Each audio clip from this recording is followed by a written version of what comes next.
Hello student, good morning. This is Sunil sir from Sunbright Vidyakul YouTube platform. Sunbright Vidyakul YouTube platform पर आपका हार्दिक स्वागत है। Student, आज के इस सेशन में द मोस्ट इंपॉर्टेंट सेक्शन की जो सीरीज चल रही है, हमारा नेक्स्ट चैप्टर है acid base and salt. Acid base and salt के द मोस्ट इंपॉर्टेंट क्वेश्चन को लेकर हम आए हैं, जो आपके सामने डिस्कस किया जाएगा। स्टूडेंट, आप वीडियो को बहुत ही अच्छे तरीके से वॉच करिए, और यदि आप 5 से 7 क्वेश्चन को कवर करते हैं, अच्छे से तैयार करते हैं, तो ये फुल्ली चैप्टर आपका ऑटोमेटिक कवर हो जाता है। स्टूडेंट, हमारा क्वेश्चन है, फर्स्ट नंबर का क्वेश्चन है कि पीएच मान क्या होता है। पीएच मान क्या है? पीएच मान क्या है? इसका हाइड्रोजन आयन सांद्रण से क्या संबंध है? तो स्टूडेंट, सोरेनसन ने बताया। सोरेनसन एक साइंटिस्ट है जिन्होंने बताया कि किसी विलयन में उपस्थित हाइड्रोजन आयन सांद्रता के ऋणात्मक लघुगणक को उस विलयन का पीएच मान कहते हैं। तो स्टूडेंट्स, पीएच की खोज करने वाला साइंटिस्ट सोरेनसन ने बताया कि किसी भी विलयन में जो हाइड्रोजन आयन की सांद्रता होती है, हाइड्रोजन आयन को कैसे लिखते हैं? हाइड्रोजन को H, आयन को प्लस और सांद्रता को बड़े ब्रैकेट में।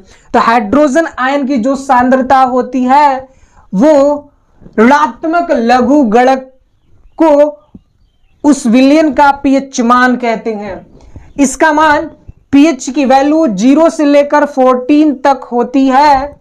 इसे पीएच स्केल पर दर्शाया जाता है या प्रदर्शित किया जाता है।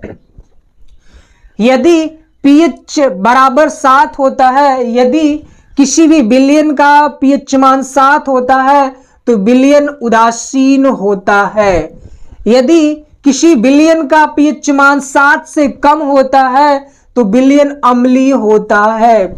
यदि किसी विलयन का पीएच मान 7 से ज्यादा होता है तो विलयन क्षारीय होता है। तो स्टूडेंट, हमारा इस क्वेश्चन का नेक्स्ट पॉइंट पूछा है, इसका हाइड्रोजन आयन सांद्रण से क्या संबंध है?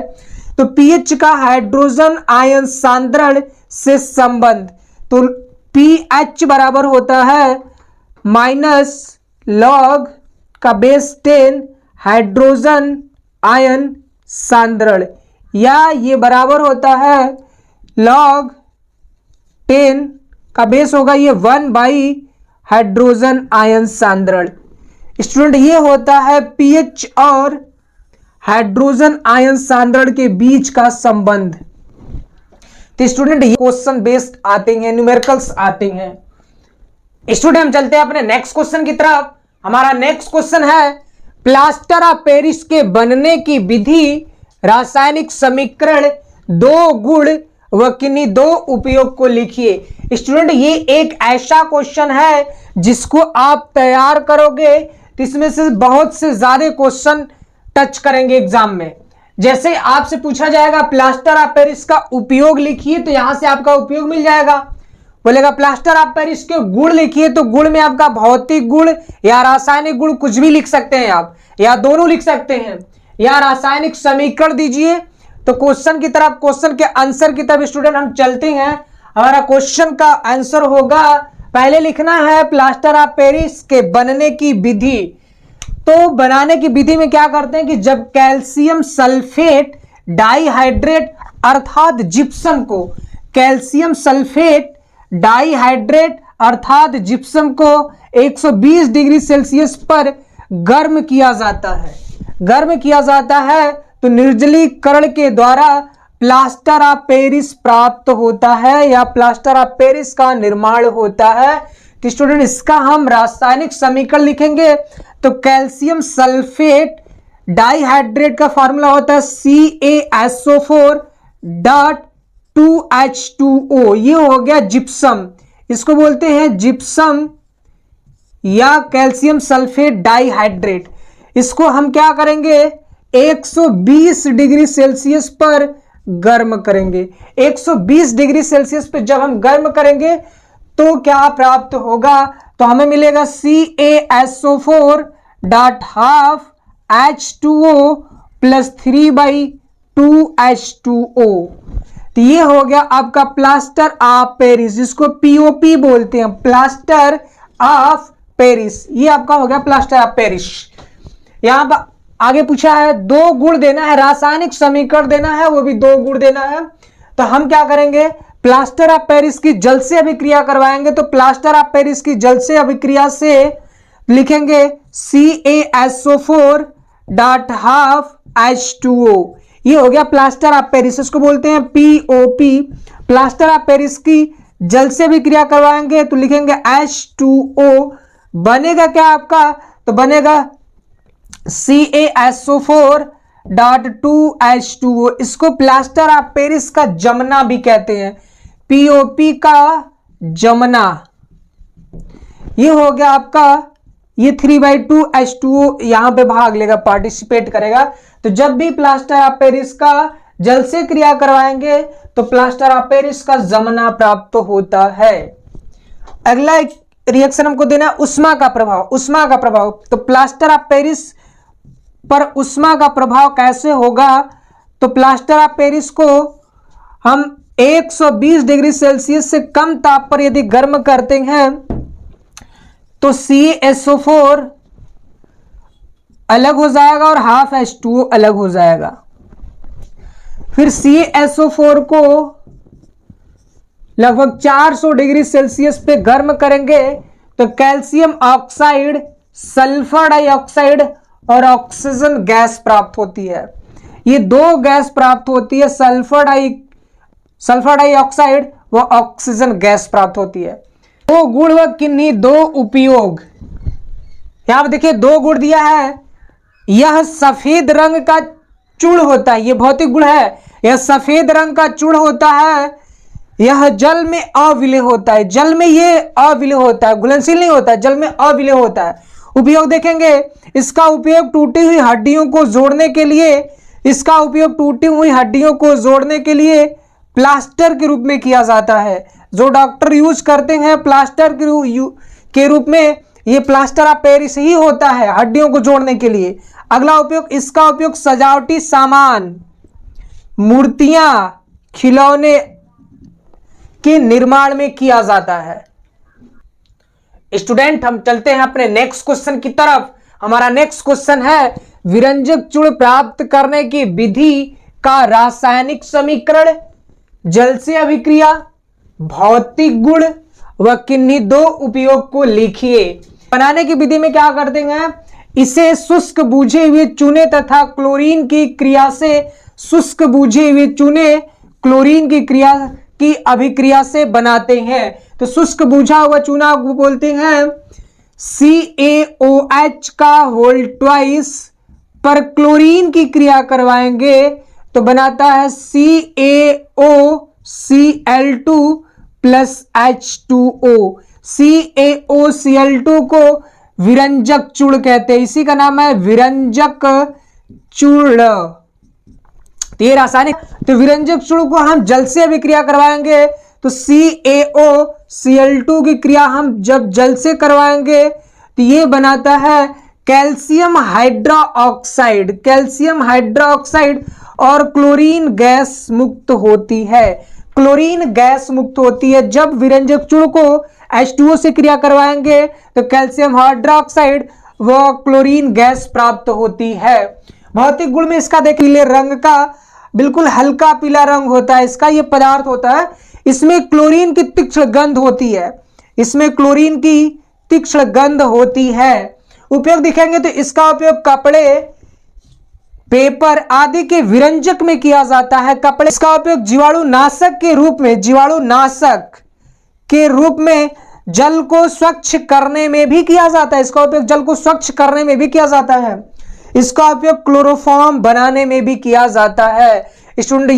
स्टूडेंट, हम चलते हैं अपने नेक्स्ट क्वेश्चन की तरफ। हमारा नेक्स्ट क्वेश्चन है 4th नंबर का, बेकिंग सोडा, जिसे बोलते हैं खाने के सोडा, का रासायनिक नाम व अणुसूत्र, निर्माण की विधि, गुण व किन्हीं 2 उपयोग को लिखिए। निर्माण की विधि व किन्हीं 2 उपयोग को लिखिए। तो बेकिंग सोडा का रासायनिक नेम होता है sodium by carbonate, sodium by carbonate को बोलते हैं sodium hydrogen sulphate, sorry sodium hydrogen carbonate, sodium hydrogen carbonate. Baking soda का रासायनिक नेम होता है सोडियम बाई कार्बोनेट या सोडियम हाइड्रोजन कार्बोनेट, जिसका अणु सूत्र होता है NaHCO3। NaHCO3 को बोलते हैं सोडियम बाई कार्बोनेट या सोडियम हाइड्रोजन कार्बोनेट। निर्माण की विधि क्या है, निर्माण कैसे करते हैं, तो सोडियम कार्बोनेट को लेते हैं, सोडियम कार्बोनेट के संतृप्त विलयन में carbon dioxide gas, sodium carbonate के संतृप्त विलयन में कार्बन डाइऑक्साइड गैस प्रवाहित करने पर सोडियम बाई कार्बोनेट का निर्माण होता है। तो सोडियम कार्बोनेट Na2CO3 का संतृप्त विलयन H2O में कार्बन डाइऑक्साइड की अभिक्रिया करवाएंगे, कार्बन डाइऑक्साइड गैस प्रवाहित करेंगे, तो बनेगा आपका NaHCO3, ये बनेगा NaHCO3। ये हो गया आपका सोडियम हाइड्रोजन कार्बोनेट या सोडियम बाई कार्बोनेट। इसका गुण होता है सोडियम बाई कार्बोनेट सफेद क्रिस्टलीय ठोस है जो जल में विलय होता है। सोडियम बाई कार्बोनेट सफेद रंग का क्रिस्टलीय ठोस होता है, यह जल में घुल जाता है, जल में घुलनशील होता है। अम्लों की क्रिया करवाएंगे तो अम्लों की क्रिया NaHCO3 सोडियम बाई कार्बोनेट की क्रिया अम्ल में मान लेते हैं हम H2SO4 से क्रिया करवाएंगे, तो ये बनेगा आपका Na2SO4 plus CO2 plus H2O, CO2 plus H2O।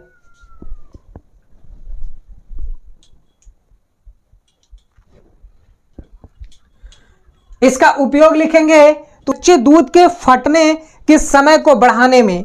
यदि कच्चा दूध है वो न फटे तो उसमें क्या करते हैं, सोडियम हाइड्रोजन कार्बोनेट को मिलाते हैं तो उसके फटने के समय को बढ़ाया जाता है।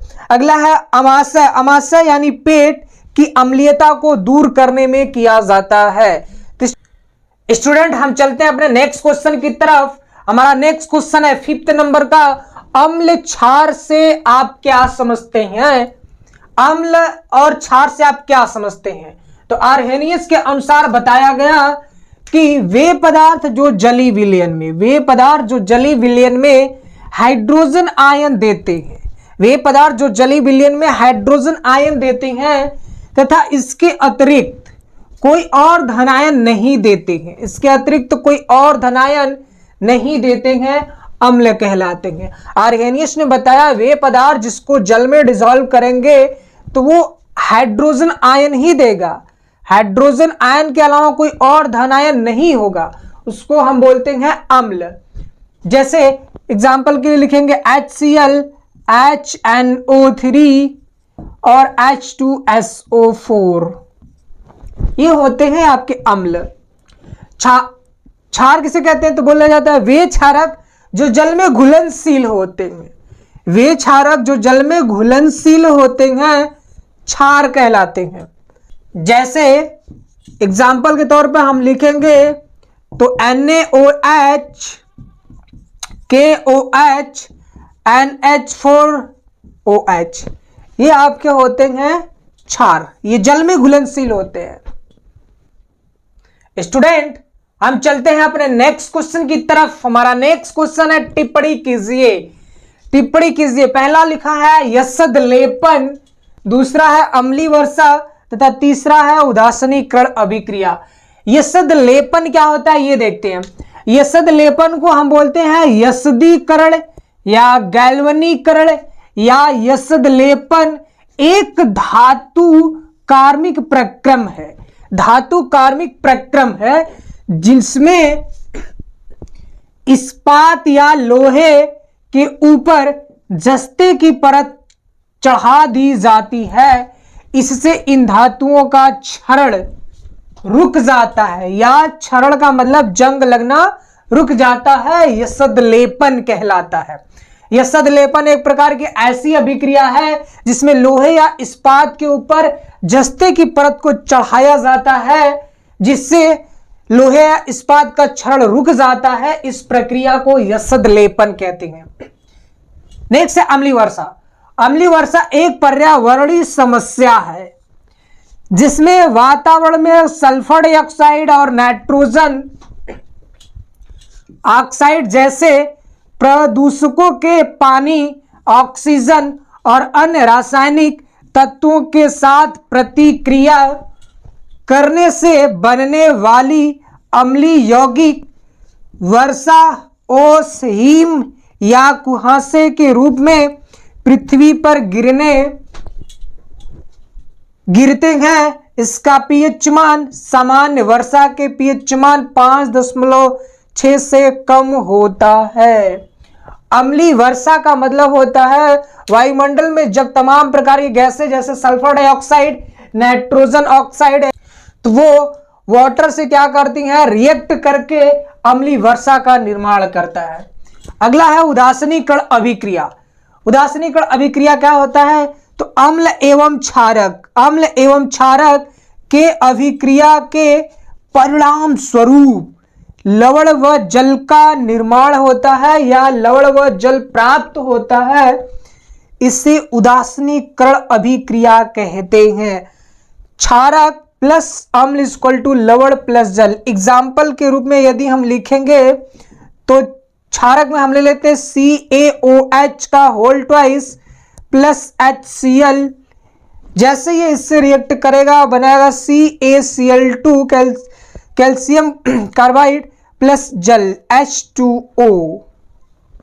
तो उदासीनीकरण का अभिक्रिया का मतलब होता है जब अम्ल क्षार से रिएक्ट करता है तो एक न्यूट्रलाइजेशन प्रोसेस होता है। जब अम्ल क्षार से अभिक्रिया करता है तो उदासीनीकरण की क्वेश्चन है क्या होता है जब चूने के पानी में देर तक कार्बन डाइऑक्साइड गैस प्रवाहित की जाती है। चूने के पानी में देर तक कार्बन डाइऑक्साइड प्रवाहित की जाती है तो CaOH का whole twice plus carbon dioxide को देर तक प्रवाहित करेंगे तो कैल्शियम हाइड्रोजन कार्बोनेट प्राप्त होता है। कैल्शियम हाइड्रोजन कार्बोनेट प्राप्त होता है। अगला है शुष्क चूने की अभिक्रिया शुष्क Cl2 से कराई जाती है तो CaOH का whole twice plus Cl2 equal to CaOCl2 plus H2O। ये बनता है आपका विरंजक चूर्ण। अगला है जिप्सम को गर्म किया जाता है तो क्या होता है, तो जिप्सम का फार्मूला होता है CaSO4.2H2O। जब इसको गर्म करेंगे 120 डिग्री सेल्सियस पर तो बनाएगा CaSO4.5H2O प्लस 3/2H2O। ये है आपका जिप्सम, ये बनता है POP।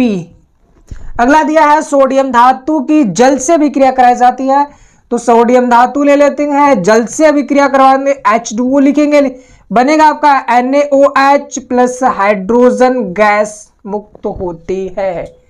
तो स्टूडेंट ये हमारा इस सीरीज का लास्ट क्वेश्चन था। द मोस्ट इंपॉर्टेंट क्वेश्चन में से ये 7 क्वेश्चन है। ये आप इन सभी क्वेश्चंस को अच्छे से तैयार करें जिससे आपका ये चैप्टर फुल्ली तैयार हो जाएगा। स्टूडेंट इस चैप्टर का यदि आपको इस क्वेश्चन का PDF चाहिए तो डिस्क्रिप्शन में हम टेलीग्राम चैनल को ज्वाइन करें, वहां पर हम उसको पोस्ट करेंगे। तो स्टूडेंट आशा करते हैं आप अपनी पढ़ाई अच्छे से करते होंगे और अपने एग्जाम में अच्छे से अच्छे नंबर गेन करने की कोशिश करेंगे। अपने नेक्स्ट वीडियो में अगले चैप्टर की सीरीज को लेकर आएंगे, द मोस्ट इंपॉर्टेंट क्वेश्चन को लेकर आएंगे। तो स्टूडेंट बने रहिए इस सीरीज में और अच्छे से अपनी तैयारी करते रहिए। All the best.